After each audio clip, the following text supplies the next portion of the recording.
depuis at mi door ak léegi ñun ak yéen ñu nekk ci terrain bi ci la conférence des leaders gërëm sant toute la presse sénégalaise tous les acteurs de la communication sant leen màggal leen gërëm leen at mii di jeex atum épreuve la réew mi dund na ci dund yu méttee métti askan wi dund nañ ci dund yu méttee métti naam duñu wax ne amul bànneex mais li diis li dëgër li jafe moo ëpp li nga xam ne moom la nit ñi am source de joie et de bonheur. Donc à vous journalistes, merci beaucoup. Nous vous sommes reconnaissants, nous vous sommes redevables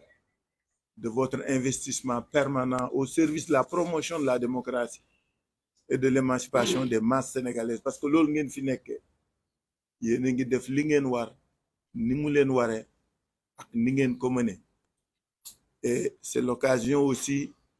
d'avoir une pensée pour votre collègue Pape Alé Niang. L'acharnement dont il fait l'objet est inacceptable. waxoon naa ko fi du ma tàyyi di ko wax place su Pape Alé Niang du ci kaso, surtout de la part du président Macky Sall. ñun ñi fekkee démb xam fa ñu aw mënuñu nangu ñu di ko yóbbu kaso ak traîner dans les hôpitaux. Mais place su benn journaliste nekkul ci kaso. Il faut que pouvoir bi xoolaat boppam xoolaat le rapport, ses rapports avec la presse. maa ngi jeex di atum yéene di occasion pour ñu ñaanal askan wi yëpp au nom de la conférence des leaders ñaanal yàlla ku nekk ci yéen góor jigéen mag ndaw suñu kilifa diine suñu kilifa aada responsable politique yi ku ci nekk foo nekk te di jëriñ askan wi di liggéeyal askan wi yàlla na yàlla fexe ba 2023 gën 2022. loolu la ñuy ñaanal ku ne ci ñun ku nekk ci yéen parce que nag at mi metti woon na comme ni ma ko waxee nit ki gëm muy jullit muy catholique muy juif muy animiste ku mënta doon yéene ak yaakaar rek la am ci ki ñu yaakaar kenn la mooy yàlla suñu borom. yàlla nañu fàttali suñu lépp lu metti lépp lu diis lu ñu dund 2022 yàlla na 2023 dàq foofu 2022 et que le président Macky Sall commencé tàggatoo bi mu jeexale ko génn ci pouvoir bi ci jàmm.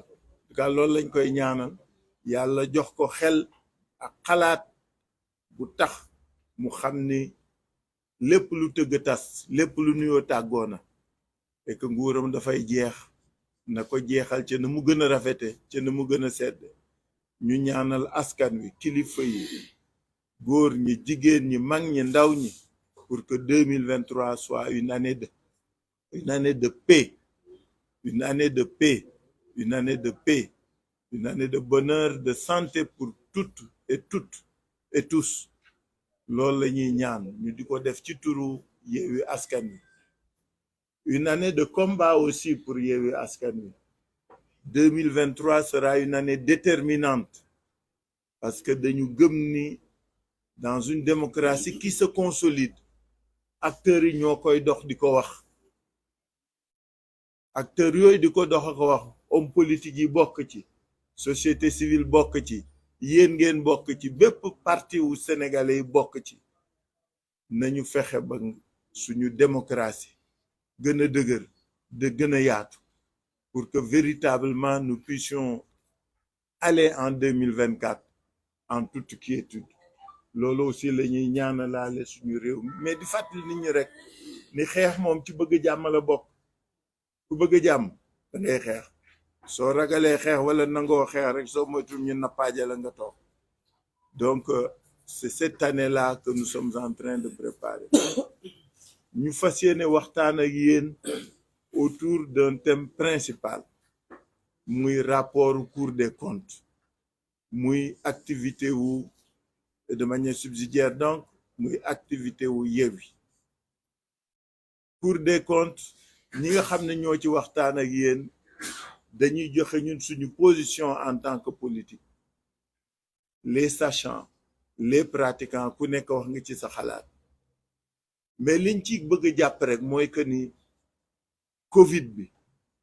je n'ose pas dire que le Sénégal a été étêté mais nous avons perdu beaucoup de valeurs sûres ci kilifa ci njiit ci mbokk ci xarit ñu ci bari ci feebar boobu la ñu demee le rapport de la Cour des comptes démontre que bi ñii di jooy bi ñii di feral seen rangooñ bi ñii di mettitlu am na ñu doon yaataa yu mbéy ak gundaandaat loolu la rapport bi wane du leneen que na mu waroon demewu ni ñun ñi amoon occasion jàkkaarloog président Macky Sall biñ koy door ba mu wootee ku nekk ci ñun entre autres questions ak mise en garde ak suggestion conseil dañ ko wax ni ko moytu ba lii nga xam ne réew mi yëpp ànd na ceeg yow pour ñu doxal ko ngir li jëriñ askan wi nañu éviter lii nga xam ne mooy li xew tey on l'a mise en garde on l'a averti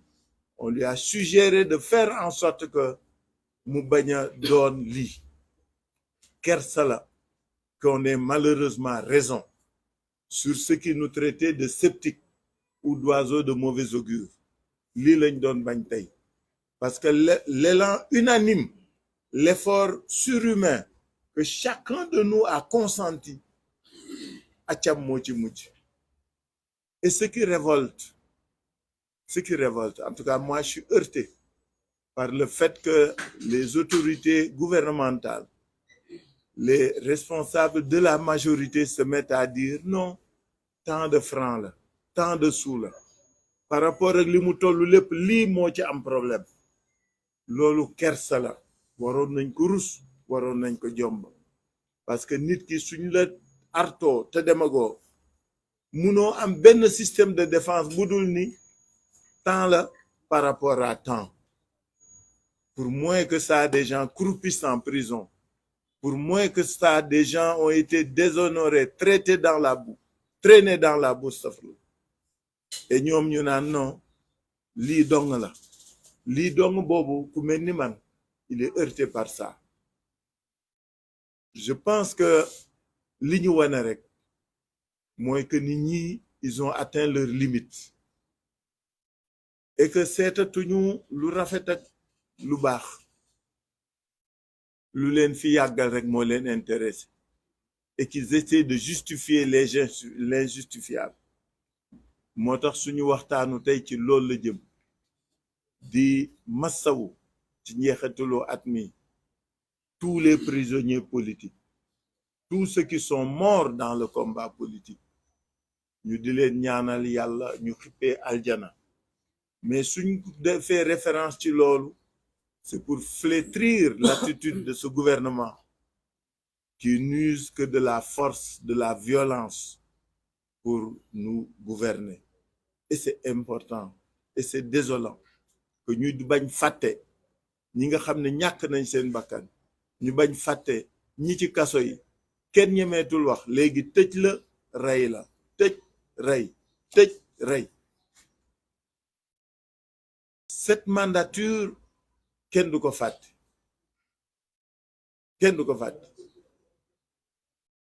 et vivement que 2024 arrive pour que ñu passer à autre chose en tout cas kàddu yooyu la ñu bëggoon au nom de la conférence des leaders bi rafetlu tey gis ngeen suñu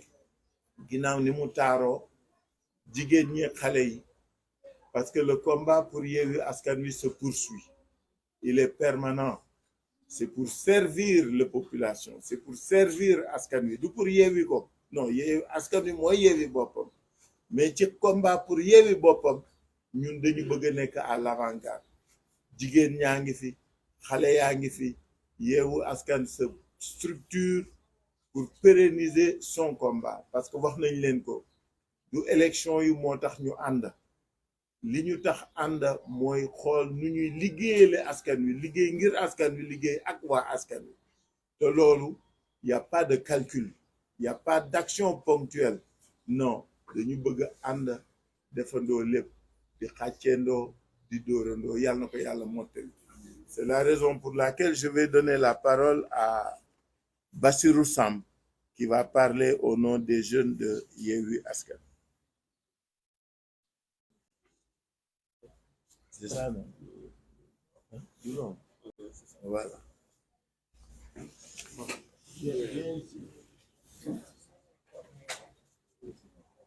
Il faut que ma gauche ou ma droite. Si on peut plus décaler. Excellent.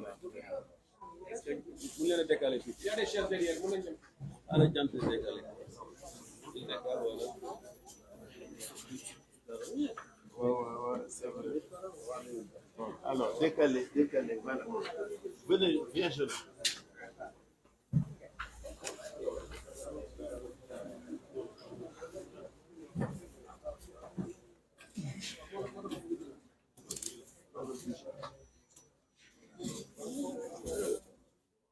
asalaamaaleykum mbooloo mi ñu ngi nuyu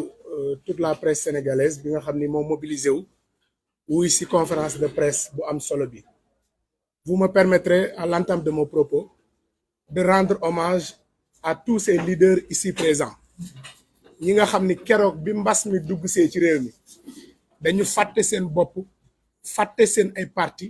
jiital askan wi ba bi président de la République lancé appel ñoom ñëpp ñu dem wuy ji ko ngir intérêt Sénégal wax ko seen xalaat ci dëkk bi ni ñu ko war a yore durant cette pandémie waaye tey ji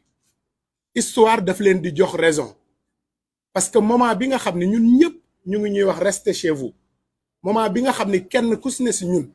yaa ngi dajale di jënd gel hydroalcoolique di defar ay masque di ko séddale moment bi nga xam ne jigéen ji jaay ci mbedd bi gerte caaf bu timisee ñu ni ko dugal sa kër xale bu góor bi nga xam ni mi ngi dem ci marché bi di def bitigu mbagg di def marchand ambulant di yóbbu këram ñi ngi ko teree jaay moment bi nga xam ni occupation yu ëpp ci askan wi dañu ko bloqué ndeke moment boobu président Macky Sall ak nguuram ñi ngi def li ñu gën a mën mooy pàccoo alalu réew mi tey gàcce la ñu gis ci rapport Cour des comptes rien que dernière année 2021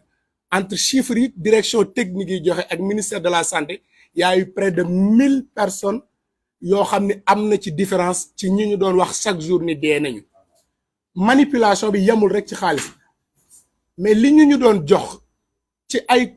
personnes yoo xam ne dañu jàpp ne am nañ Covid bi li ñu doon jox ci ay personnes yu ñu doon wax ni dee nañ gis nañu ni ndeke ñoom booba ñi ngi manipuler askan bi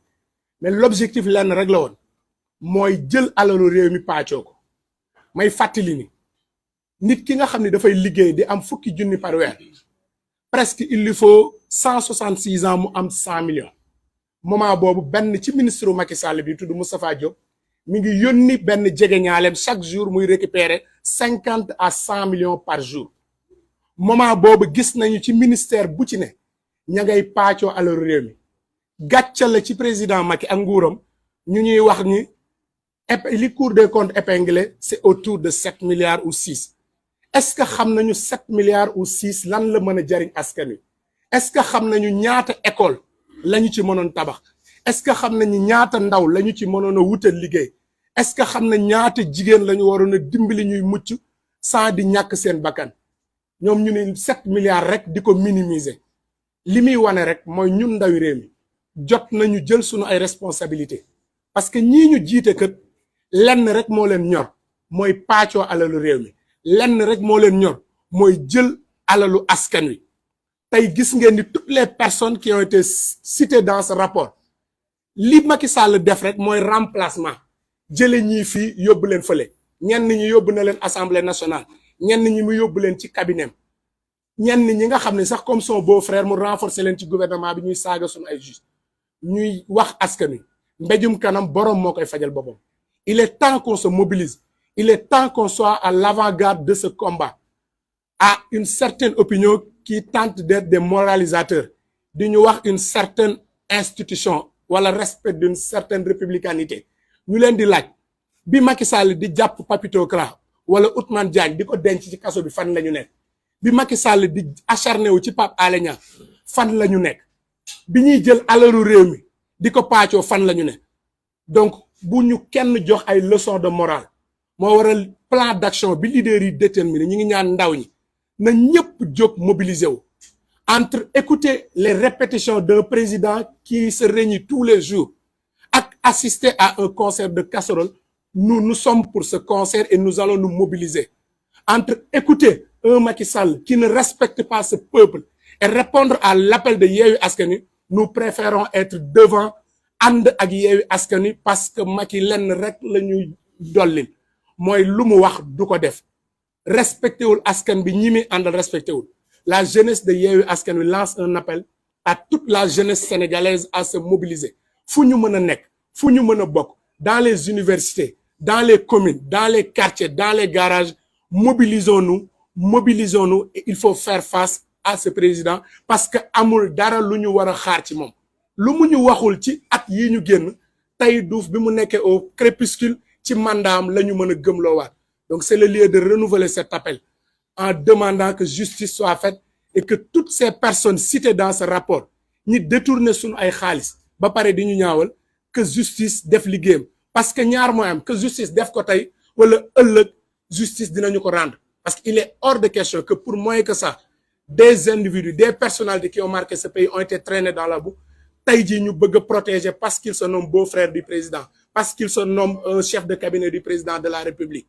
parce que gisoon nañ ci nguur yi fi jàll bu rapport mosaana génn daan nañu jël ay nit yóbbu leen ci kaso bi mais avec Macky Sall dites-moi une seule personnalité épinglée bu ñu jàpp on a connu Prodac on a connu Poste on a connu mën nañ fi yendu di ko lim donc encore une fois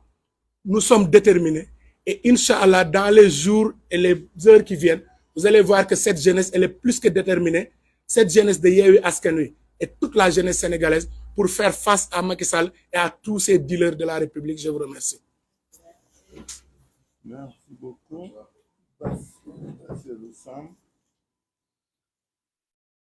Je donne la parole à notre camarade Ami Collé Niang, le compte des femmes de Yewwi Askan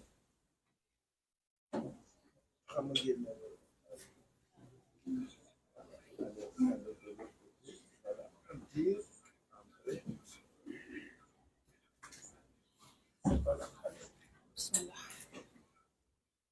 Asalaamaaleykum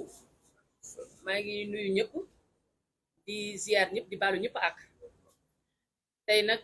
dañuy sant bu baax di naan jërëjëfe Serigne Touba di ñaanal Serigne Saliou Mbacké yàlla na suñu borom bi yokk ay leeram ci foofu rek laay santé kilifa yi nga xamante ne ñoo fi toog nekk conférence des leaders yëpp ñu ngi leen di sant di leen gërëm di sant présidente Aïda Mbodj mi nga xamante ne nag mu ñu fi yebal ñun femmes yi ndax mooy suñu kilifa noonu la ñuy santé présidente Maymouna Bousso man nag maa ngi wax ci turu jigéen yi su may wax ci turu jigéen ñi jigéenu Sénégal yëpp lay waxal ndax ku ne xam ne ne jamono ji ñu toll nii jigéen ñi sonn nañu sonn boo xamante ne te li ñu sonn yëpp Macky Sall moo ñu ko teg moom ak nguuram Macky Sall ak nguuram jigéenu Sénégal kenn xamatul lu ñuy nuróol lekkatuñu ba suur naanatuñu ba màndi saay bu ñuy dem marché dañoo dolli dépense ba sonn te yéen a ñu ko teg te pourtant ba ngay toog di yor sa saaku ceeb bu jeex tàkk waxoo woon lii bañ la fiy teg ñun nag jigéen ñi li ma leen di wax mooy lenn rek la naxe mbaay yi dafa doy naxaate bi Macky Sall di naxaate ak nguuram dafa doy sëkk yére yi ñu leen di jox ngeen di ko nuróole nga xamante ne lépp ay setin la foo leen romb taal mu tàkk dafa doy xippi leen seen bët te ngeen xool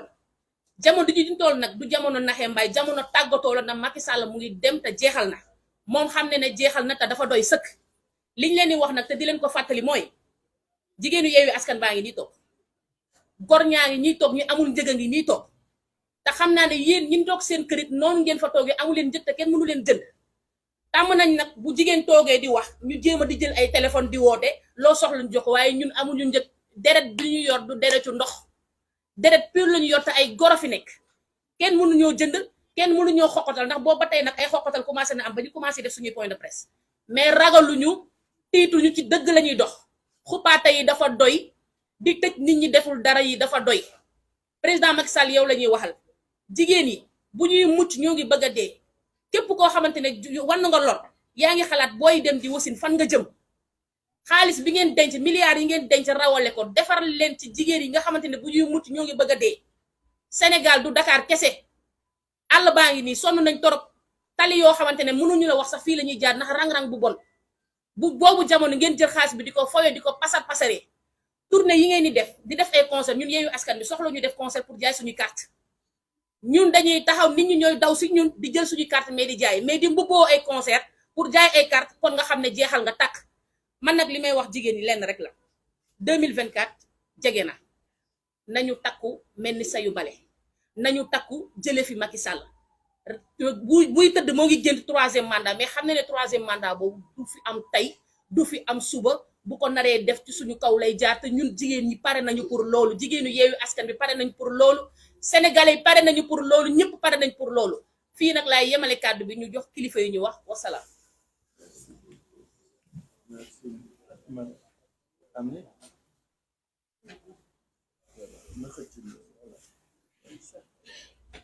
Je donne la parole à la présidente Maïmouna Bousso.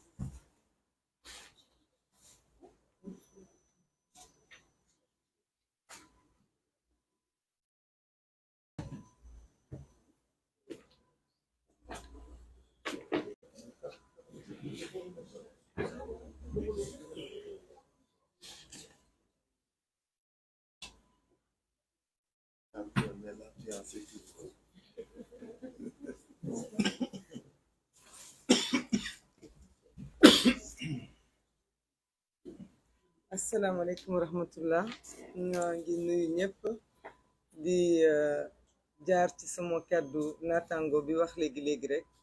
di ñaanal sunu kilifa boobu sunu waajur boobu sëñ Saliou Mbacké yal na yàlla yokk leeram tas nu ci barkeem di rafetlu itam taxawaayu conférence des leaders taxawaayu ndaw ñi taxawaayu jigéen ñi di wax ni sama kàddu du ci bare parce que jàpp naa ni bu ci kanamee leader yi dinañu wax ci luubal bi nga xamante ne moom moo yéem àdduna parce que foog naa ni ku doon wax naan reddition des comptes moom nga tàmbalee sa nguur wax ne dangay taxawal ay CREI pour di topp nit ñi ay alal jàpp ay nit tëj leen ci ay caisse d'avance taqal gor bu ne ci réew mi kenn ku nekk nga am loo ko jiiñ boo demee ba corps de contrôle yi génnee rapport bu toll nii war ngaa am kersay wër plateau yi di ko layal waroon ngaan mën a rek teg li nga xamante ne moom mooy sa wareef mooy nga poursuivre ñi nga xam ni tey ñoom la seen loxo taqee te ñooñu sax danoo feeñ la rek waaye ñi làkkoo gën a bare parce que foog naa ni ku ñu jox plus de 50 000 milliards réew mi toll fii ngay laam-laamee liggéey nga wala liggéeyoo foofu la sàcc commencé parce que alal ji ñu jox président Macky Sall musuñu koo jox benn président bu toog fii ci Sénégal léeg-léeg nag dañuy tàmm ñoom di taxaw di bàkkoo ne liñ def ci budget mais liñ leen jox ci alal itam Sénégal waroon naa mën a weesu fii loolu ñëpp dinañ ci jaaraat ci man nag benn mbir rek moom ci lay taxaw leeral parce que dañu wax ne dañoo woote concert de casserole bis boo xamante ne muy bisu 31 décembre bisu 31 décembre ñëpp xam nañ ni démb ak barki démb ba muy 31 décembre Sénégalais kenn ku ne sa xol da doon nekk ci bëggal sa njaboot sa xol da doon nekk ci fetu sa xol da doon nekk ci waajal at mu bees mais 2023 de gëm naa ni Sénégalais kenn ci ñoom waajalu ko ci mbégte parce que ñëpp ñu ngi ci jaaxle bi mooy naka lañ ciy duggee parce que ki fi ne war a dem ba tey mu ngi naan nii wii nii non du yónnee ay nit ñi di ko waxal Sénégalais yëpp ak adduna bi yëpp ñu ngi taxaw di retenir seen souffle ci 2023 nan lañ ciy duggee kon ñooñu talu ñoo fetu waxuma nag ak jafe-jafe adduna bi kenn te amatul loo jëndee xar wala amatoo loo jëndee gâteau wala amatoo loo fete boole ci nag li nga xamante ne moom moo tax jeunes yi parce que concert de casserole bi ñu bari jàpp nañu Yewwi Askan Wi dafa yeewu rek ne kaa leen tëggi bool déedéet ñu dañoo am plan d'action dinañ ko wax léegi teg ay programme mais sénégalais yi ñoom ñoo déglootul président Macky Sall sénégalais yi ñoom ñoo fer ci ay fen sénégalais yi ñoo jàpp ni gannaaw nopp amul kubéer nañ jël kubéeru ci ni tëggee ko buy wax nañ naan rong-rong parce que déggatuñu ko parce que en réalité mënoo toog pendant 11 ans nit ki di la wax loo xam ni doo ci def dara munoo toog pendant 11 ans chaque 31 décembre ñu defal le discours boo xamante ne nit ñi dañuy taxaw di wax li mu wax lan la nit ñi dem nañ ba suivre tuñu discours boobu kon nag sénégalais ci seen jëmu bopp ñoom ñoo jàpp ni amatuñu lu ñuy xaar ci moom lenn de la ñuy xaar ci président Macky Sall te loolu ay kàddu jaru ko mooy mu def ni au revoir adieu mën ngaa noppi di ko wax bu yëkkatee loxoom def ñu nii sénégalais yëpp dinañ tàcc kon soxlawuñu di ubbi suñuy nopp soxlawuñu di dakk suñu ay yitte dakk suñu ay activité pour di déglu pendant 30 minutes wala 45 minutes un président qui ne fait que nous dire des mensonges donc loolu moo waral sénégalais seen bopp mu exigence boo xamante ne Yewwi Askan Wi da leen ci fekk si parce que ñun nag suñu coalition bi ni muy doxee mooy xool taxawaayu askan bi bëgg-bëgg askan bi ñu fekk si leen si bis boobu nag lépp xej na ci sant Serigne Touba tëggi casserole sant suñu borom tëggi casserole lépp loo xamante ne rek jàmbur bi mu ngi koy def mën na koo boole ak tëggi casserole parce que nag tëggi casserole bi xam nga lu muy wax référendum populaire la pour wane président Macky Sall ñun fer nañu sa ay fen wane président Macky Sall ñun pare nañu tàggatoo ak yow wane président Macky Sall naxee mbaay jeex na ne la watuñu danoo yeewu wan leen itam ni suñu cin yi amuñu luñ ci def amuñu ganaaru ñu togg amuñu yàpp ñu togg amuñu ñun lu ñu fete kon nag dinañu tëgg ba adduna bi yëpp déggul dinañ tëgg itam ba nit ñi xam ne bëgg nañu jàmm ba nit ñi xam ne sénégalais yi adduna bi yëpp xam ne Sénégal kat mu ngi lancé message président Macky Sall ne ko pare nga jeexal nga bul tànqal nit ñi bul yee fitna bul yëngal réew mi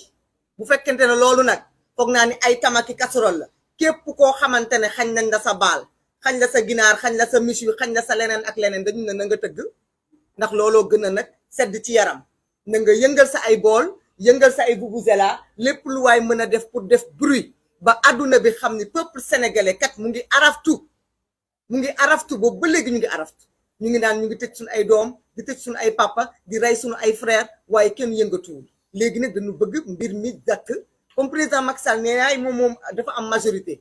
ba tey muy wër di def ay tournée ba tey mu ne day jaay ay carte na ko sénégalais bépp sénégalais bu bëggul 2023 2024 ni ñu nekk ci guerre contre la 3e candidature na nga jóg nga wane sa bopp na nga wax na nga tëgg na nga yëngal ba ñëpp xam ni doy na mu nekk référendum boo xam ni foog naa ni bu ci jógee déggaat dina xam ndax ay naxee mbaay carte yi ñu jaay moom mooy tax moom mu imposé wu wala déglu son peuple bi nga xamante ne dina wax d'une seule voix donc maa ngi rafetlu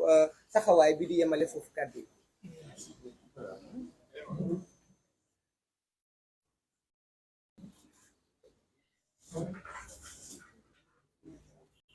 Je donne la parole à Cheikh Tidiane Dièye.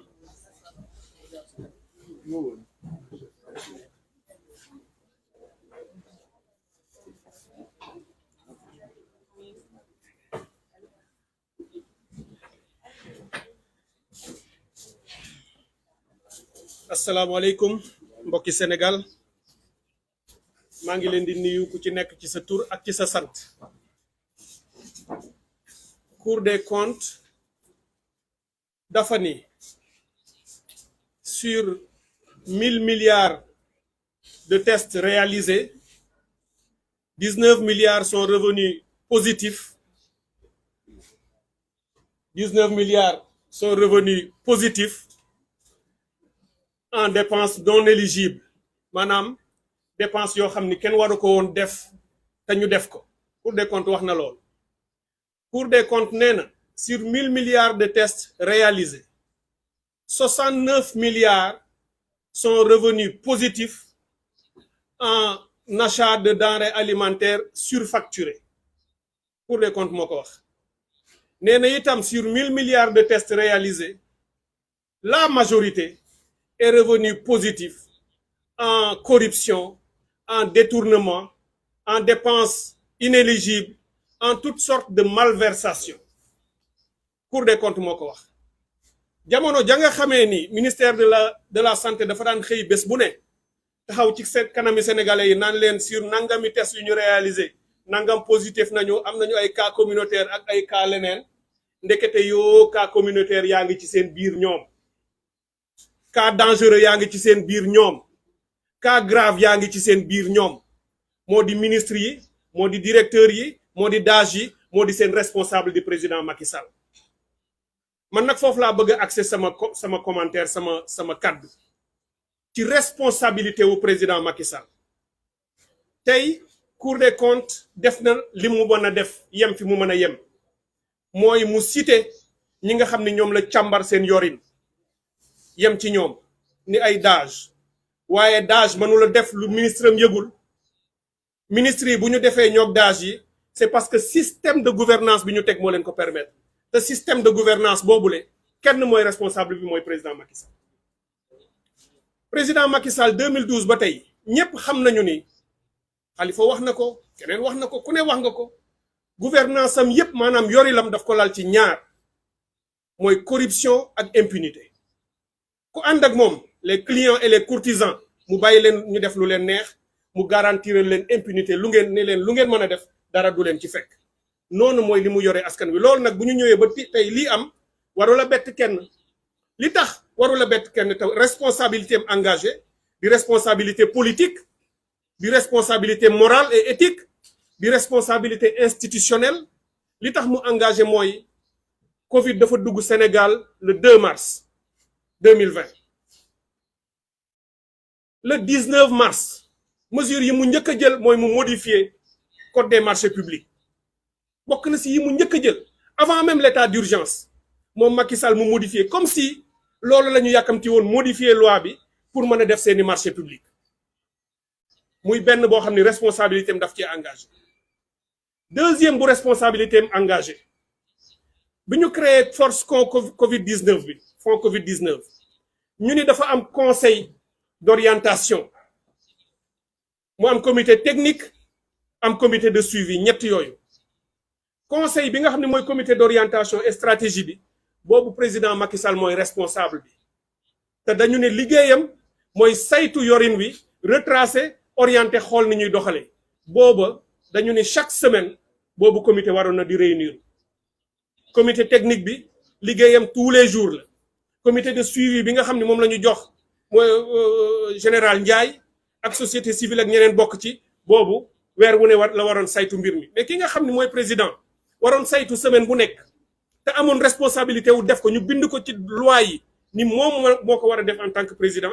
bu amee njuuj njaaj ak lu xóor yu ñu découvrir à posteriori yi moom mooy responsable bi parce que moo ko waroon def te defu ko liggéeyam la bu mu deful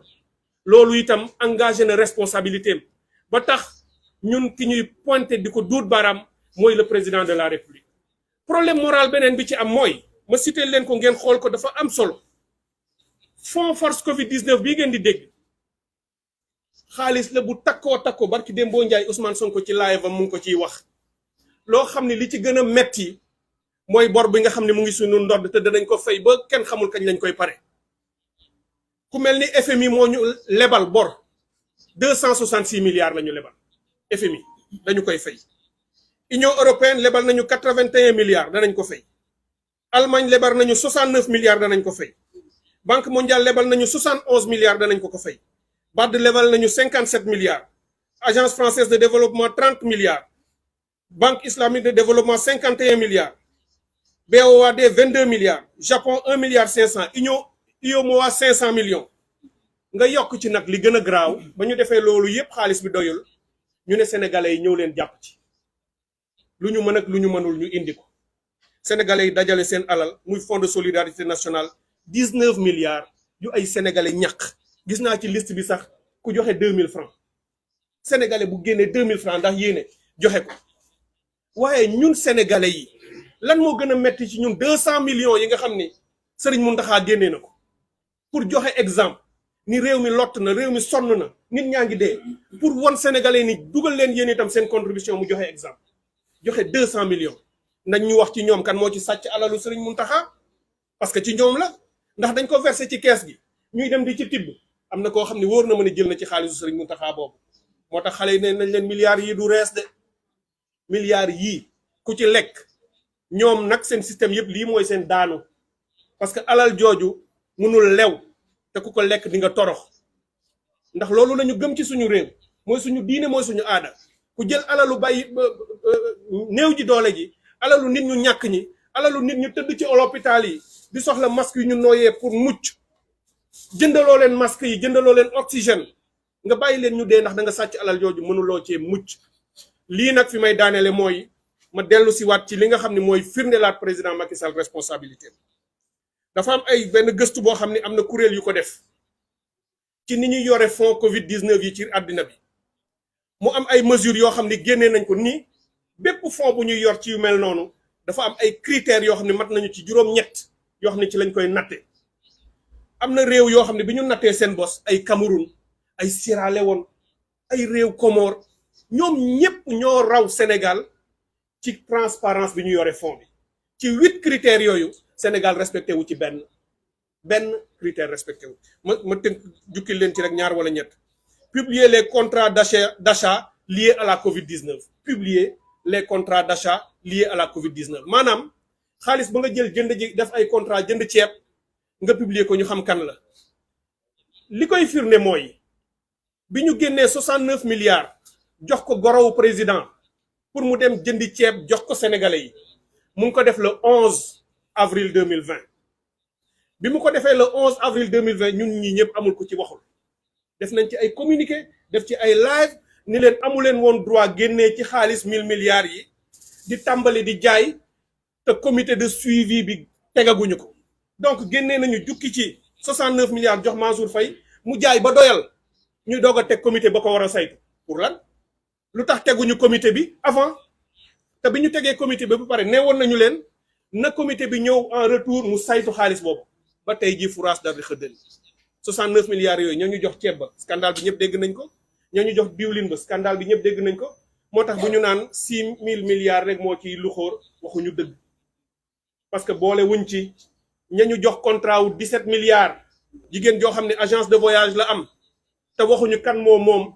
yooyu agence te critères yi may wax nee nañu bu ñu joxee marché benn société nañu wax les propriétaires réels ñan ñoo moom société ba ndax bu ñu affiché turu nit rek mën naa ministre nekk ca ginnaawam moom ko jox marché ba boppam jaare ko ci keneen dugal ci poosam du fi jeex loolu nag foofu laa daaneele mbokk yi pour wax leen ni scandale gënul rëy lii bu amoon beneen réew ci àddina bi ci réewu tubaab yi nga xam ne fonk nañu seen askan président de la république bi du fa yendu la muy njëkk a def mooy génn wax ak askan wi te askan wi danañu manifester ba mu tekki ndong ba tànkam président de la république Macky Sall nag xam nañu ni du ko def waaye ñun askan wi ñooy taxaw takku imposé ko ba nga xam ne dootul génn ci réew mi fu ñu ko dul yuuxoo ndax loolu ba keroog mu koy leeral ñu yóbbu nit ñi ci justice yóbbu leen ci yoon ñu atte leen daan leen ñu delloo si sénégalais seen alal donc loolu mooy li ma ci bëggoon yokk teg ko ci li ñu fi wax bu ngeen déggee ni ñuy waxe tey ngeen xam ni metti nañu ba ci suñu biir xol ndax dafa laal bakkanu doomu aadama ay nit ñàkk bakkan entreprise tëj nit ñàkk seen liggéey ndekete yow am na une minorité boo xam ne ñu nga ca kaw di sédd seeni mbokk loolu mooy li nga xam ne kenn dootu ko nagu ci biir réew mi ma leen di sant di leen gërëm merci. Merci beaucoup.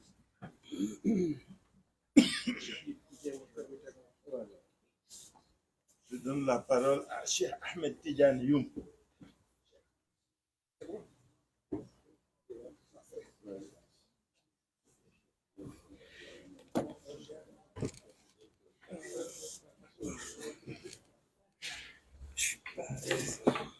C'est bon. Là. Bonjour, mesdames, messieurs les journalistes. Je ne saurais commencer mon intervention sans parler de nos deux camarades sous mandat de dépôt aujourd'hui au niveau de la prison de Rebeuss, à savoir Massata Samb et Mamadou Niang. Deux camarades qui ont été victimes de l'incurie d'un soi-disant président de l'Assemblée nationale qui a tout fait sauf dire la vérité. Par l'incompétence et l'incurie de cet épouvantail, aujourd'hui, nos deux camarades sont encore en prison. S'il s'était considéré comme président de l'Assemblée nationale, s'il avait fait respecter le règlement intérieur de cette Assemblée, on n'en serait pas là aujourd'hui. Donc, Nous leur disons simplement de tenir bon. Nous leur disons que nous ne les oublierons jamais. Le combat ne fait que commencer. Nous précisons également que le verdict, le délibéré, avait été prévu lundi dernier et qu'il a été reporté au 2 prochain. Au 2 janvier, je veux dire. Mais ce report ne fait que nous renforcer. Nous les attendons de pied ferme. Nous annonçons d'ores et déjà que nous allons demander une contre-expertise de ce certificat d'hospitalisation. Ce certificat médical qui a été dressé, établi par un lieutenant de l'armée sénégalaise qui n'est aucunement habilité à dresser un pareil document, surtout à l'hôpital principal. Nous demanderons cette contre-expertise judiciaire parce que d'aucuns disent que cette bonne dame n'est pas du tout enceinte. Ils ne devront pas être condamnés sur du faux, sur des mensonges. Et ce régime nous a habitués aux faux et aux mensonges. L'affaire de Adji Sarr en est une illustration. Donc, rien que pour ça, nous vous informons que nous allons demander une contre-expertise judiciaire. Donc, à nos 2 camarades, nous leur demandons de tenir bon et que le combat ne fait que commencer. Avant d'avancer dans mes propos, il me plairait également de revenir sur la justice au Sénégal. Cette justice qui est aujourd'hui utilisée comme un bras armé du régime, cette justice qui est chargée de bâillonner les opposants, de matraquer, d'emprisonner le bas peuple et de s'ériger en bouclier pour le régime et ses acolytes. Demandons et nous précisons à ces magistrats que l'impunité devra cesser. L'impunité devra arrêter puisque le régime de Macky Sall sera bientôt terminé. Et nous allons recenser toutes les affaires qui ont été très mal jugées. Et tous ces officiers de police judiciaire, tous ces magistrats seront poursuivis conformément au code pénal. Nous ne pouvons pas accepter dans un pays de droit, considéré comme un pays de droit, que de pareils actes soient posés. Donc, à ces magistrats, on leur demande qu'il vaut mieux tard que jamais de se ranger dans la légalité, dans la dignité, et d'arrêter d'appliquer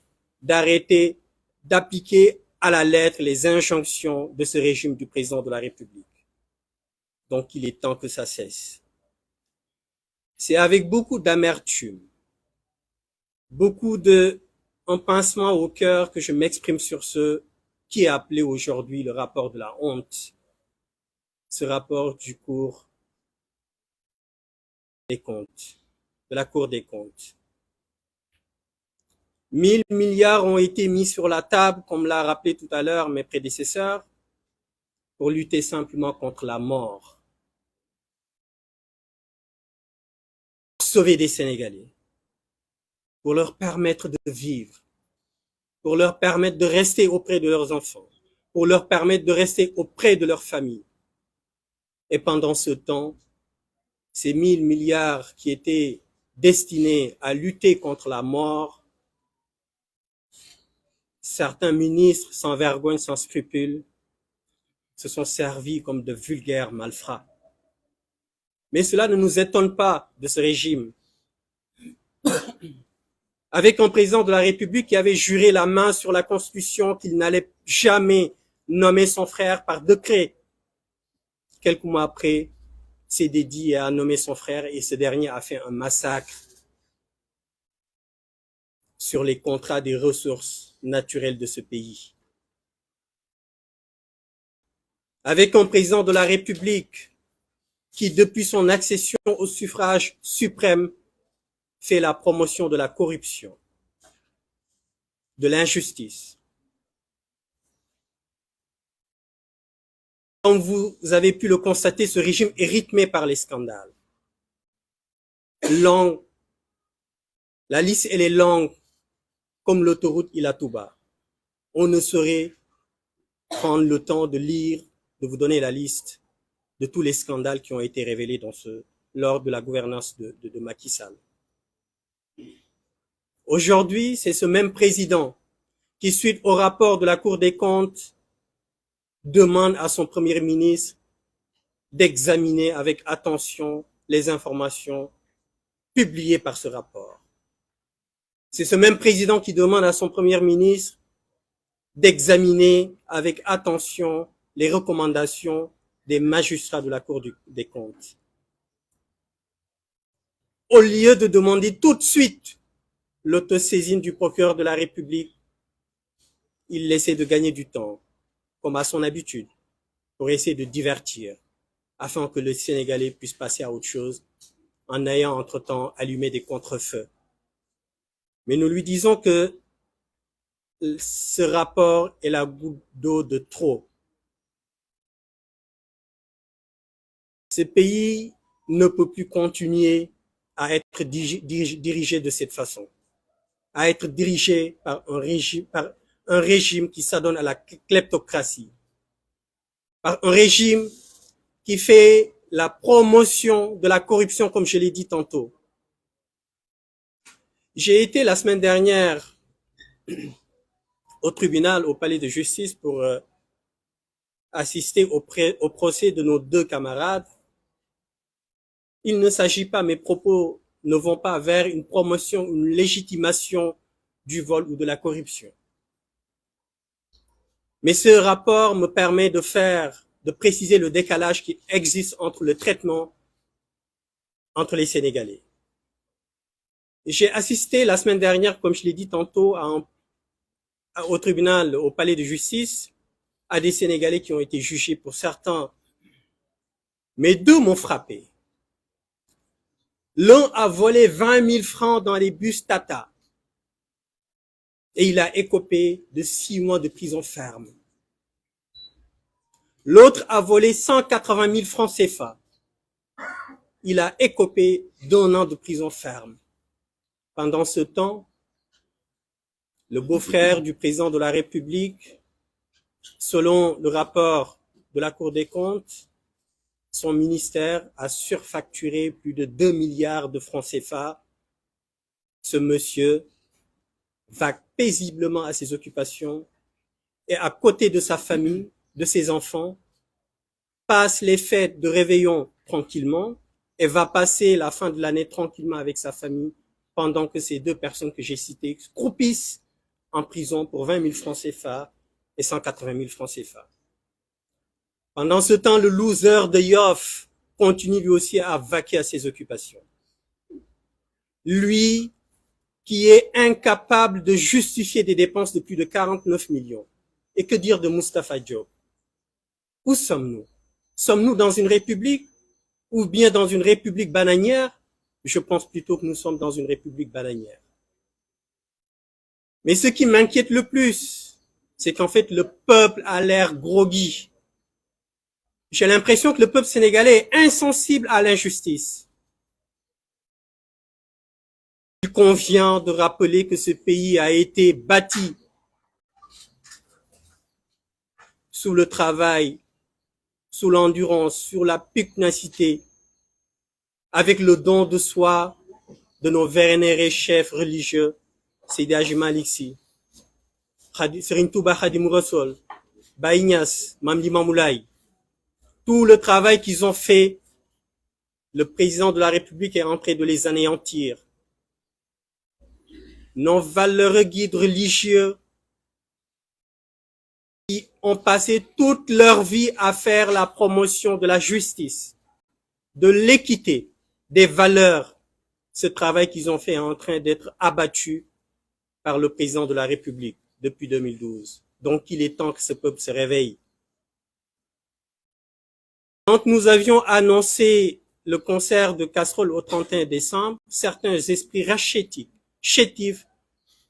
se sont adonnés à un discours moralisateur sans fondement, en nous disant que c'est une occasion ou bien c'est tellement républicain qu'on ne peut et on ne doit rien faire. Nous leur rappelons que le président de la République depuis 2012 fait une adresse à la nation. Maintenant, c'est à la nation de lui adresser ce qu'il pense de sa gestion. Donc, nous invitons tous nos compatriotes, nous invitons tous les Sénégalais sur le territoire national et de la diaspora de faire ce concert de casseroles. Pour rappeler au président de la République que s'il est là, c'est parce que les Sénégalais l'ont voulu. Et maintenant, les Sénégalais ne veulent pas de lui. Il est temps qu'il s'en aille avec son régime. Et nous leur disons également que la justice sera faite, que tous les ministres qui sont mouillés de près ou de loin à tous ces scandales seront poursuivis. Il ne s'agira pas d'une chasse aux sorcières, mais il s'agira simplement de faire appliquer le droit. Il s'agit simplement de faire appliquer la justice. Donc, qu'ils le sachent, tout ce qu'ils feront, ils seront poursuivis. Même si le président de la République, dit-on, bénéficiaire. Mais nous avons bien vu. Aujourd'hui, nous avons le cas de la Guinée, le président Dadis Camara qui est poursuivi. Donc, qu'il considère qu'il pourra être poursuivi. Donc, il a intérêt à limiter la casse avant que ce soit trop tard. Donc, nous appelons à nos concitoyens, aux Sénégalais, de répondre présent le 31 décembre et de répondre présent le 30 pour le rassemblement qui va être tenu de concert avec la société civile. Parce que l'heure est extrêmement grave. La République est à terre. Nous ne pouvons pas accepter cette situation. Je vous remercie. Merci, Céline. Je donne la parole à...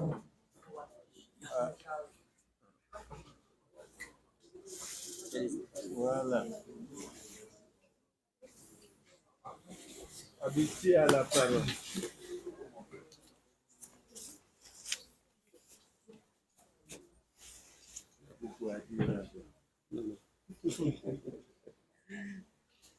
Je vous remercie, Monsieur le Président, Mesdames, Messieurs. Je vous demande de me porter une attention particulière parce que je porte un message de la coalition des leaders de Yewwi Askan Wi à l'endroit de nos partenaires techniques et financiers, communément appelés les bailleurs de fonds. Mais je voudrais, au préalable, faire un petit rappel historique, c'est nécessaire, certains l'ont déjà fait, sur ce fonds appelé Force Covid, qui a été créé par le président Macky Sall.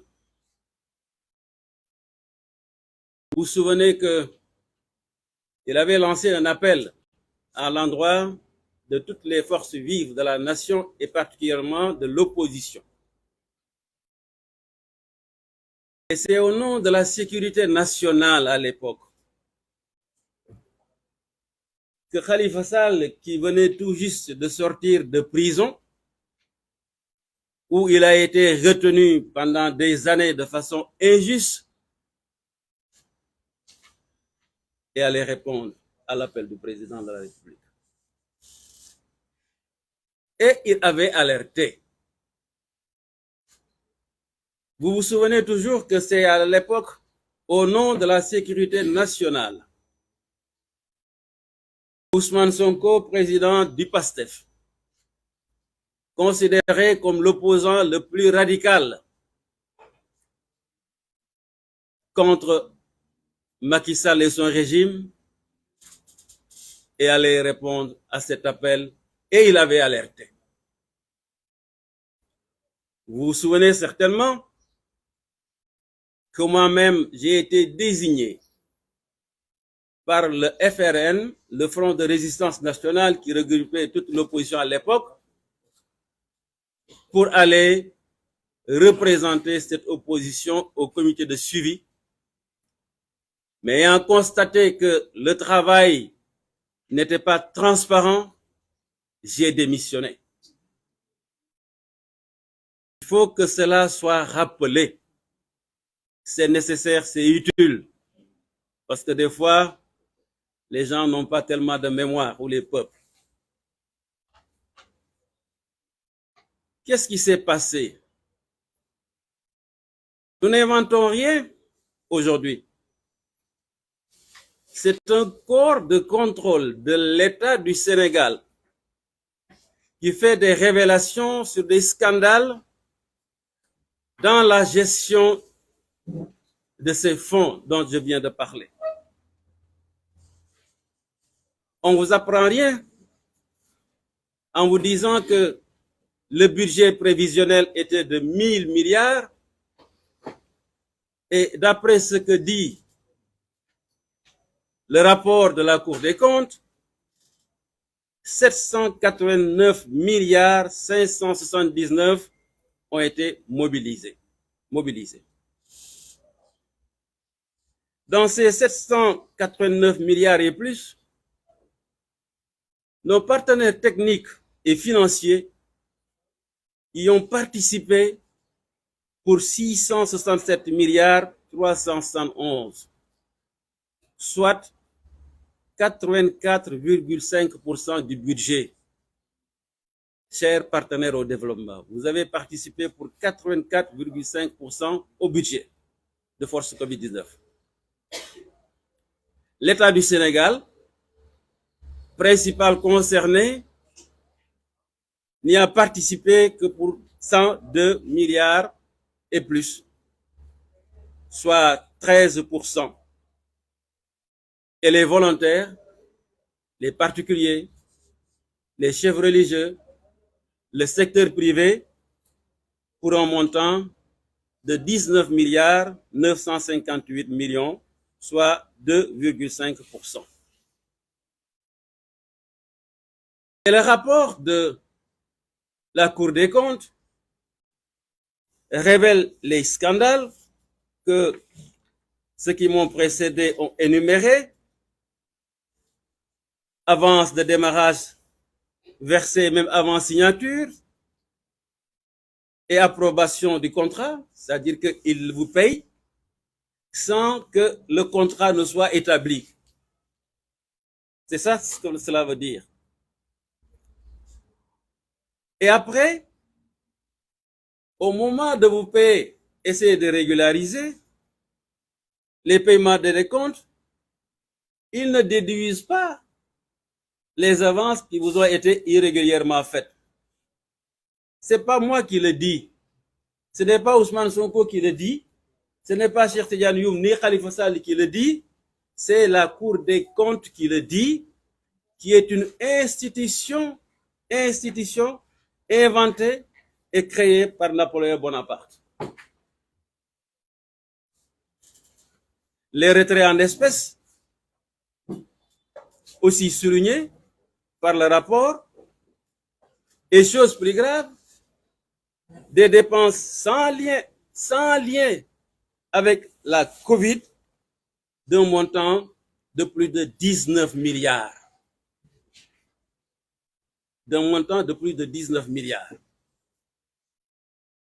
Si, ne serait-ce que cette somme, vous l'ajoutez au justificatif boiteux du ministre de l'économie ou ministre des Finances, qui est de 6 milliards, vous êtes déjà à 25 milliards de francs CFA. Chers partenaires au développement, voilà que le ministre à qui vous confiez l'argent que vous nous donnez, parce qu'il y a des dons, ou l'argent que vous nous prêtez, reconnaît que l'État du Sénégal a fait au moins un manquement de 6 milliards de francs CFA, au moins, plus de 6 milliards de francs CFA. Et vous vous posez des questions depuis que vous êtes en train d'assister les pays en développement, pourquoi il n'y a pas de progrès dans ces pays? Pourquoi, malgré tout ce qui a été donné au Sénégal, nous sommes 25e sur le plan mondial des pays les plus pauvres? Aujourd'hui, je pense que par rapport à ce rapport de la Cour des comptes, vous commencez à avoir des réponses aux questions que vous posez. Vous contrôlez les élections. L'Union européenne, par exemple, a une commission de suivi des opérations électorales, au Sénégal particulièrement. Mais ces deux sont liés.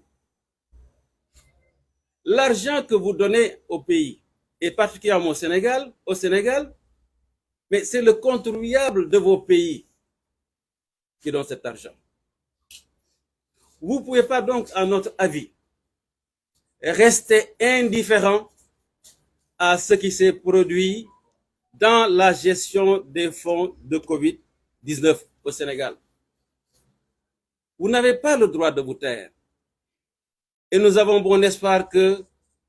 vous allez réagir parce qu'il y va de l'intérêt de vos institutions, parce que vous aussi, on sait qu'il y a une exigence de votre opinion publique nationale. Il y va aussi de l'intérêt des populations du Sénégal que vous avez décidé d'aider depuis longtemps. Quelqu'un l'a dit tout à l'heure, je vais le répéter. Parce que vous êtes au nombre de 13 partenaires techniques à participer au financement de ce fonds Covid. Je n'invente rien, c'est la Cour des comptes qui le dit. L'interpellation que nous faisons s'adresse par voie de conséquence à ces institutions que je vais énumérer.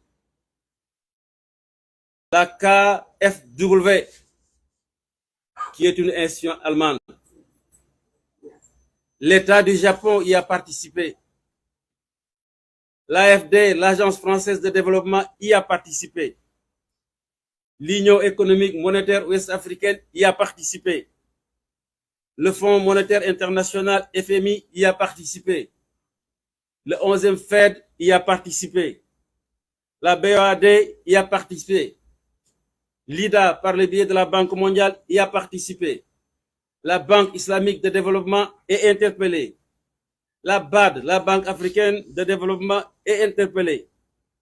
Le gouvernement italien est interpellé. La BI est interpellée. La BADEA est interpellée. Et particulièrement, le Fonds monétaire international, qui est notre principal partenaire financier et technique, qui a participé pour 38,61%. 38,61%. La Banque mondiale aussi, deuxième partenaire pour ce fonds, qui a participé pour 12,13%. L'Union européenne, qui a participé pour 11,77%. Voilà, chers partenaires au développement, partenaires financiers et techniques, ce qui s'est passé au Sénégal, qui est une chose extrêmement grave, et vous avez certainement, comme nous, eu les échos de la grande majorité de notre peuple, pour ne pas dire de l'ensemble du peuple sénégalais. Et nous avons bon espoir que vous allez utiliser des mécanismes qui sont à votre disposition dans vos différentes institutions pour répondre à cette interpellation qui n'est pas tout simplement celle de la coalition Yewwi Askan Wi, mais de celle de tout un peuple, le peuple sénégalais. Après cela, on nous dit, certains soi-disant bien pensants, adeptes du politiquement correct, qu'on ne devrait pas manifester le 31 décembre. Je dois rappeler que le 31 décembre n'est consacré par aucune constitution, par aucune loi. Ce n'est rien d'autre qu'une tradition qui a été initiée par le général de Gaulle en 1960 et qu'on est en train de faire une pratique. N'existe pratiquement pas dans les pays anglo-saxons. Et c'est ça aussi le malheur de nos pays, particulièrement francophones, c'est la pâle copie des institutions ou de ce qui se passe en Occident, qui ne sont pas conformes à nos réalités. La République. Mais où est la République? Quand le président lui-même, vous vous souvenez pendant ces élections, a daigné recevoir en audience notre mandataire qui est parti avec nos documents officiels, et il semblerait qu'il a été récompensé. Où était la République à l'époque? D'autres l'ont souligné. Où était la République quand on emprisonnait injustement Khalifa Sall? Je cherche la République depuis l'avènement de Macky Sall, je ne la trouve pas. Où était la République quand on montait le complot contre Ousmane Sonko? C'est ça la République? Où est la République quand on arrête de façon injuste des députés sans lever leur immunité parlementaire? Où était la République quand le président lui-même désacralise sa parole en promettant au peuple sénégalais qu'il va réduire son mandat de 7 ans à 5 ans? Où était la République? Où est la République quand le beau-frère lui-même du président de la République ose défier et taxer les magistrats de la Cour des comptes d'opposants cagoulés, encagoulés? C'est ça la République? Moi, je la cherche depuis que Macky est là, je ne la vois pas nulle part. Ce que j'ai vu, et retenez bien, c'est la res clanique. Autrement dit, un pays façonné, des institutions façonnées, et qui constitue une chose pour un clan. Rien d'autre. Donc, chers partenaires au développement, partenaires techniques et financiers, comme on le dit, partenaires au développement, nous vous interpellons sur ces scandales de la Cour des comptes. Et nous avons bon espoir que comme vous le faites pour les institutions, vous le ferez aussi pour ces rapports. Ce n'est qu'un service de plus que vous aurez rendu à nos peuples, et ce ne serait aussi qu'un service de plus que vous aurez rendu à votre opinion publique. Aujourd'hui, face à ces scandales, il ne saurait y avoir de précautions diplomatiques. Et le 31 décembre, comme on l'a décidé, on n'acceptera pas qu'au nom d'une république où le chef va s'auto-glorifier à travers un soi-disant message, que cela puisse constituer un frein ou un blocage au gémissement de tout un peuple qui a faim, de tout un peuple qui est épris de liberté, de souveraineté. Nous ne l'accepterons pas. Donc, ceux qui croient que le 31 décembre est un jour sacré Détrompez-vous, il n'y a rien de sacré. Ce n'est pas la religion, ce n'est pas la République, c'est une simple copie de ce qui s'est passé ailleurs. Le président peut s'adresser à la nation quand il veut, selon les circonstances. Mais cela ne saurait empêcher que le peuple manifeste sa colère. Cela ne saurait bâillonner l'opposition et il faudrait qu'il le comprenne. Aujourd'hui, il est à Tambacounda en train de, passez-moi l'expression, peigner la girafe. C'est-à-dire qu'il fait des actions qui ne lui apporteront absolument rien parce que le troisième mandat est impossible dans ce pays. Je vous remercie.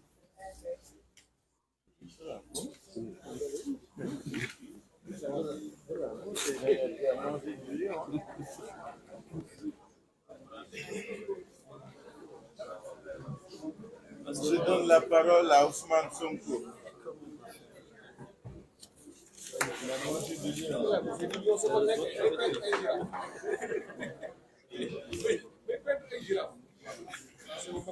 Non,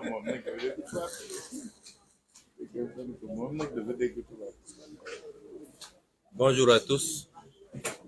Pour une fois, je vais commencer mon propos par là où le doyen Habib a terminé. Je vais le faire avec la langue de Molière parce que la cible est ce qu'il est communément convenu d'appeler la communauté internationale ou les partenaires au développement. Je veux dire à ces partenaires au développement que le président de la République du Sénégal, celui-là qui vient vers eux, puisque le peuple sénégalais a fini de lui tourner le dos, pour dépeindre l'opposition sénégalaise sous les habits et le visage d'une opposition d'abord irresponsable, violente, une opposition qui abriterait des terroristes, une opposition qui serait contre les intérêts étrangers, puisque c'est ce tableau qui est présenté aux chancelleries et aux différentes institutions internationales. La plupart du temps, ces derniers ne font aucun effort pour avoir le contact minimum avec cette opposition qui a fini d'avoir la confiance du Sénégal et des Sénégalais, puisque cette opposition aujourd'hui représente quasiment 54% de l'électorat si on s'en fie aux dernières élections. Je voudrais dire à cette communauté internationale que ce président de la République, qui tend à leur faire croire qu'il est la seule garantie d'un Sénégal stable, d'un Sénégal qui peut coopérer correctement avec eux, qui peut garantir leurs intérêts, d'un Sénégal démocratique, eh bien, ce président de la République est ce garant de la gabegie, de la malgouvernance, du détournement des deniers publics, et particulièrement dans des moments extrêmement graves, des moments de crise sanitaire, des moments où énormément de Sénégalais ont perdu la vie, que ce président de la République puisse être le promoteur, mais également le protecteur de pratiques malsaines qui ont permis à certains de ses collaborateurs, ministres particulièrement, et principalement, de détourner des milliards de fonds auxquels ils ont contribué. Vous avez contribué, vous, partenaires au développement, institutions internationales, bailleurs de fonds, partenaires bilatéraux, partenaires multilatéraux. 84% de ces fonds sont issus de vos financements. Mais 84% de ces fonds traduisent l'effort du peuple sénégalais, un peuple qui souffre, un peuple frappé de plein fouet par la pauvreté, le chômage, l'incurie dans tous les secteurs d'offres en biens et services publics. Et ce peuple-là, malgré tout, se serre la ceinture pour donner caution à ses gouvernants, leur permettre d'emprunter à son nom, mais également de contribuer. Ce peuple-là qui continue à contribuer fiscalement pour que l'État puisse avoir les moyens de sa politique. Ce président de la République-là est le garant de ce système. C'est pas seulement à ce niveau-là, puisque les rapports, il y en a encore et encore. Le dernier rapport sur le Sénégal du département d'État a souligné que des institutions, des instances, des organes ont été mis en place pour contrôler la gouvernance publique, mais que souvent leurs rapports ne sont pas suivis d'effet. Je vous ai rappelé que dernièrement, la présidente sortante d'OFNAC a dit que rien que l'OFNAC a aujourd'hui plus de 40 dossiers sur la table du procureur. 40 dossiers de détournement de deniers publics. C'est des dizaines, voire des centaines de milliards. Et c'est cet homme-là qui vient se présenter à vous comme étant un messie et vous faire croire qu'il peut violer encore la constitution du Sénégal pour se prévaloir d'une troisième candidature. Parce qu'il serait le seul à pouvoir vous garantir une collaboration. Je dis à ces bailleurs, ces partenaires, qu'ils gagneraient à mieux connaître le Sénégal. Le peuple sénégalais est un grand peuple. Un peuple mature, un peuple digne et fier et un peuple très attaché à sa démocratie. Et ce peuple tient au respect des règles parmi lesquelles la plus fondamentale, c'est sa constitution. Ce peuple tient à la démocratie comme tous les peuples. Ce peuple tient à ce que les transitions se fassent de la manière la plus apaisée, la plus démocratique, et qu'il est seul le dernier choix par rapport à celui ou à ceux à qui il veut confier le destin de son pays. C'est ce président de la République, vous, communauté internationale, qui instrumentalise la justice pour s'attaquer tous les jours à l'opposition, à la société civile, à la presse, à tous les symboles d'une démocratie vigoureuse et à tous les symboles de la vitalité démocratique, de la respiration démocratique dans un pays. Vous en êtes conscient et vous le voyez. Nous ne faisons que vous rappeler. li may wax ci gàtt nag lu gàtt di ko jagleel askanu Sénégal mooy li xew bettul kenn xam nga il faut ñuy waxante dëgg bu ñu mel ni xamuñu woon li xew wala ñu mel ni lii daf ñoo bett lii daf fee am amaat fi fi ñuy wax coowal pétrole bi ñun ñu wax ci lu bëree bëri waaye dafa mel ni dégguñu woon il a fallu que ay journalistes su bitim réew BBC def reportage coow li ne gañ looloo andi woon suñuy 400 000 fu mu mujje ñaata rapport la Cour des comptes déposé Cour des comptes at bu ne mu déposé rapport dugguleet ren at wu ne Cour des comptes déposé rapport ne ministre sangam këpp na lii ministre sangam këpp na lii directeur général sangam def na lii noonu la ko inspection générale d'État di defee noonu la ko CENTIF di defee noonu la ko OFNAC di defee lan ngeen ci dégg dara mbokk yi dégg nañ fi waxu dorop dégg nañ fi waxu ay raxas billet dégg nañ fi waxu passeport ana ñooñu ñëpp ñi ngi dox seen yoon tranquillement te bis bu ne ñu jàpp fi waa opposition ci dudul dëgg tëj leen ci kaso bi am nga immunité amoo immunité bis bu ne ñu jàpp fi journaliste tëj ko ci kaso injustice bi ne ci dëkk bi toll na foo xam ne bu dee mënul heurter Sénégalais yi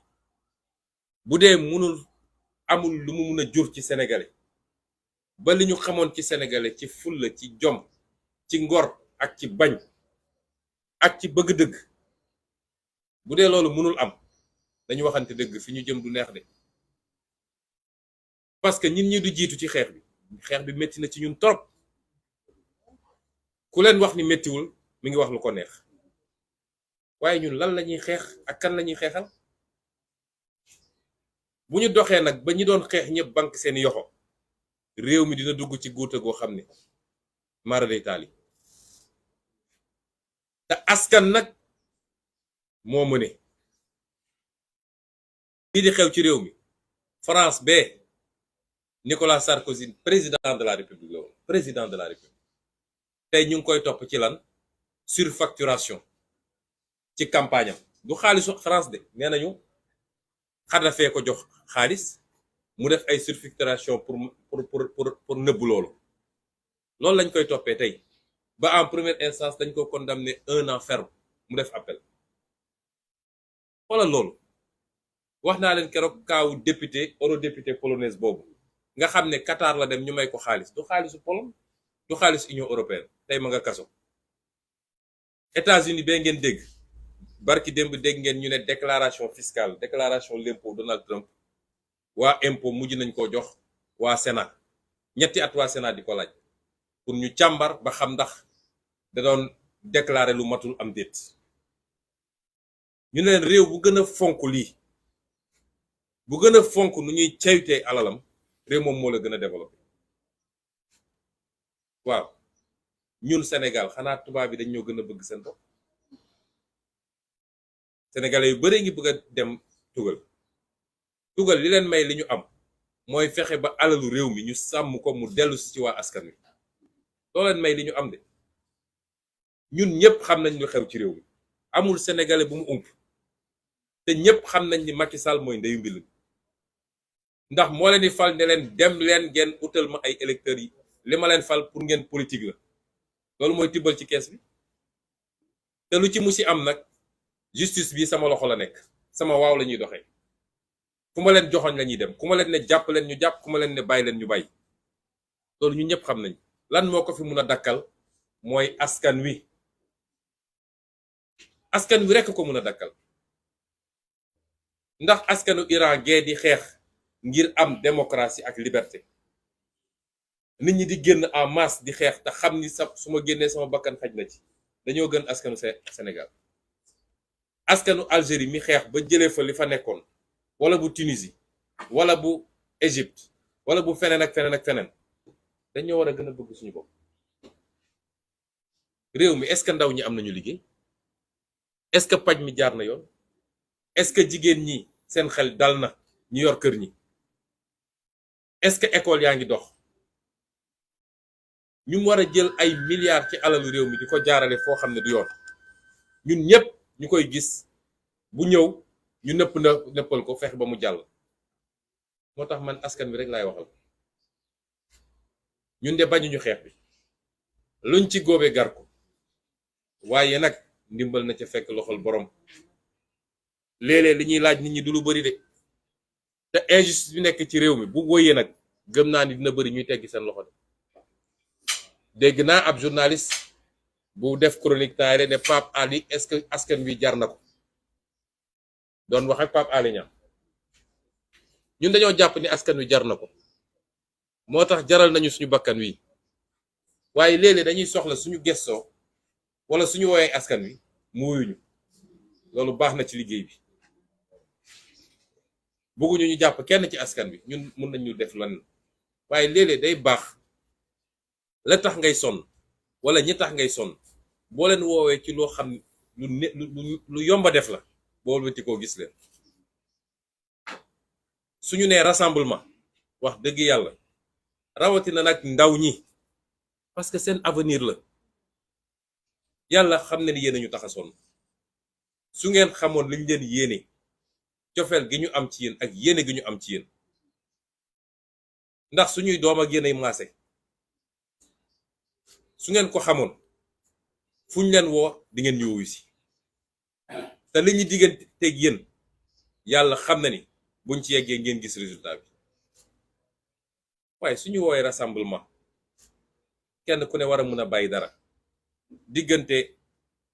3 heures ak 6 heures ataaya bi ngay teg di naan wala fi nga toog di waxtaan grand place mais doxal ndànk dem fekkee rassemblement bi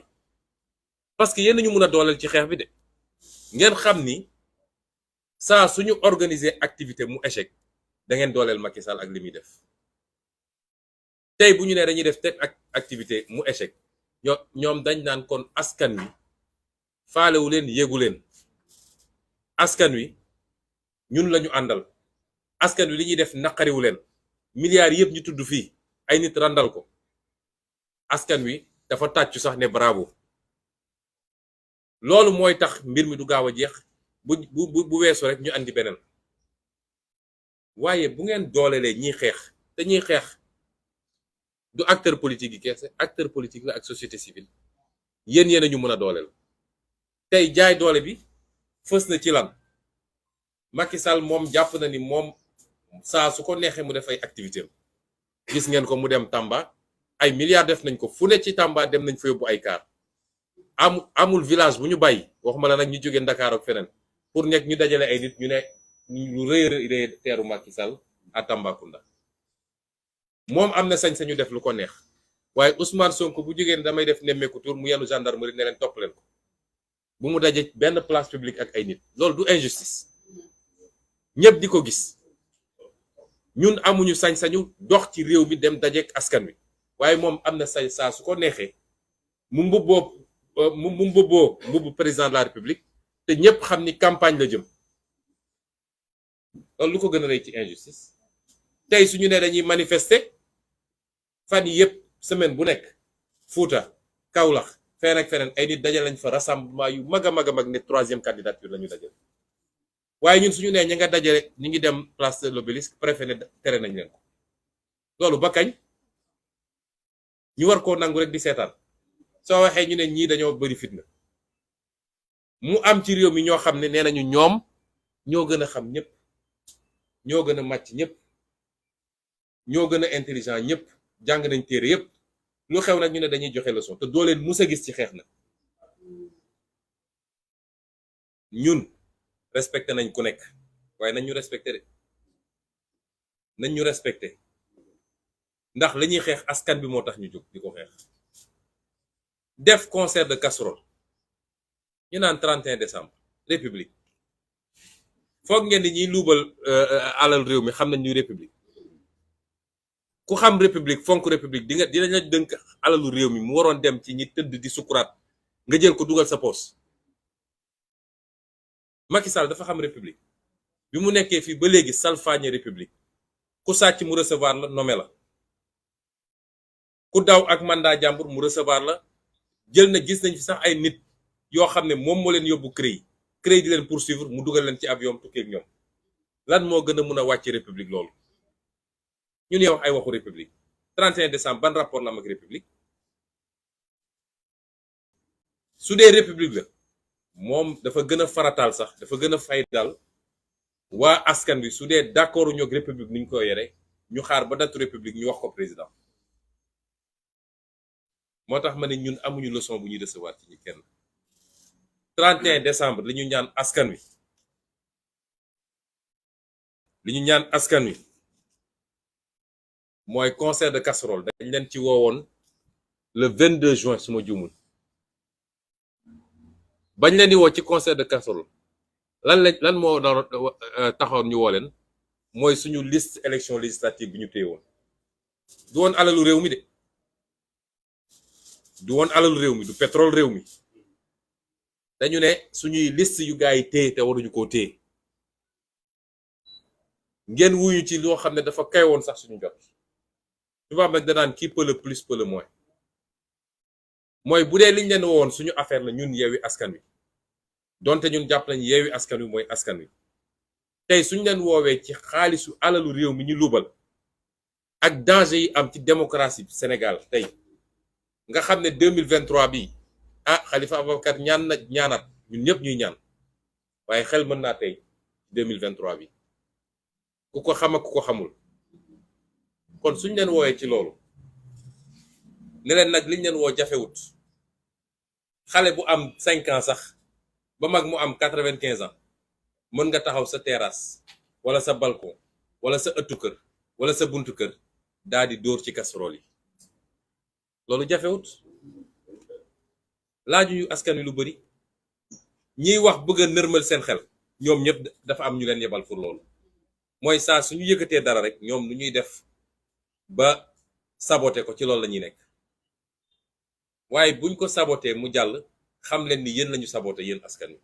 waaye du ñun lañu saboté dañoo bëgg 31 décembre lañ leen ci laaj bariwul diggante 20 ak 30 minutes mooy bu ñaar fukki waxtu doore tàmbale muy 20h ba 20h20 20h30 bariwul jafewul dañu bëgg fu nit toll ci Sénégal wala ci àdduna sax muy riir ndax biñ ko defee le 22 juin TV5 France 24 BBC CNN ba Al Jazeera ñépp ko ware woon Sénégal il faut ñu woon àdduna bi ni ñun am nañu lu ñu naqari ci ni ñu yoree réew mi léeg-léeg damay sama tournée yi may def damay dem ci àll bi ci village yi jigéen ñi dañuy génn ak seeni cin di ma teeru ma xam ni kon concert casserole yeggoon na fu ñu ko xalaatul woon peut-être grande ville yi lañ doon gis dañoo bëgg yow chauffeuru taxi bi yow borom camion bi yow borom jakarta bi yow chauffeur particulier bi bu la fekkee ci circulation bi à partir de 20h le 22 juin gisoon nañu sax chauffeur taxi boo xam ne casserole yi la jël takk ko ci oto bi di daw ci ni dañoo bëgg bu 20h jotee fu nit toll ci àdduna xam ni askan wi kontaanul ci Macky Sall ak njabootam ci ni ñu yore réew mi ci jamono joo xam ne askan wi sonn na loolu bariwut yow mi nekk sa biir kër ak âge boo munti am ak ngay góor wala jigéen le 31 décembre Sénégal war na riir ba suuf si sax di yëngatu parce que Macky Sall loolu rek la xam langage boobu ñuy fàttali nag ñun plan d'action la ñu am ñun Yewwi Askan Wi dañu woote ci ñaar bu ci njëkk mooy 31 décembre concert de casserole ñaareel bi mooy le 6 janvier rassemblement waaye lii dafa weesu mbirum parti politique wala mbirum société civile wala mbirum daayira wala mbirum lii ak lële moo tax ñu ne comme waa société civile bi ñoom woote nañu ñoom it le 30 ñuy woo sénégalais bu ne bu ko mënee te fekke ko te tal ko bum ci tàyyi na jóg dem place de l'Obélisque dooleel société civile également ci woote bi mu woote lii de du lu bari lu ñu laaj askan wi te nag askan mooy changer réewam kenn du ko changer ci place am kon ñu ngi leen di gërëm di leen sant di ñaan yàlla mu yokk ñu sutura yokk jàmm ci réew mi may ñu Macky Sall ak ñi mu àndal nga xam ne nitu fitna lañu te fitna bi li leen ciy dooleel mooy ni ñuy utiliser police gendarmerie ak justice yàlla nañu yàlla tàqaleeg ñoom ci jàmm yàlla nañu yàlla tàqaleeg ñoom ci jàmm yéene yi nga xam ne yéene yu bon la ñu am ko ci réew mi am ko nit ñi yàlla na ko yàlla wëlbati ci ñoom di dellu ñaanal nag suñu kilifa Serigne Salih Mbacké nga xam ne taxawaayam ak liggéeyam ci Sénégal ñëpp xam nañ ko tey yàlla def muy anniversaire bi muy wàcc liggéey yàlla na ko yàlla yërëm jéggal ko yokk leeram fi mu tëdd taas ñu ci barkeem li mu musa liggéey ak li mu musa ñaan te yàlla nangu ko yàlla na ko yàlla tasaare ci Sénégal tasaare ko ci àdduna di nuyu Serigne Cheikh Salih Mbacké di sama sëriñ di sama baay yor xilaafa gi tey di ñaan yàlla may ko wér-gu-yaram may ko gudd fan bàyyi ko fi lu yàgg-yàgg liggéey bu rëy bi muy def te ñëpp teg ci bëtam diggante daara ji ak tool yi ak tabax ay jàkka yàlla na ko yàlla yokk ci liggéey boobu ñu ngi leen gërëm leen sant asalaamaaleykum. Voilà, je vous remercie à tous et voilà, on en a fini. Merci beaucoup. Merci.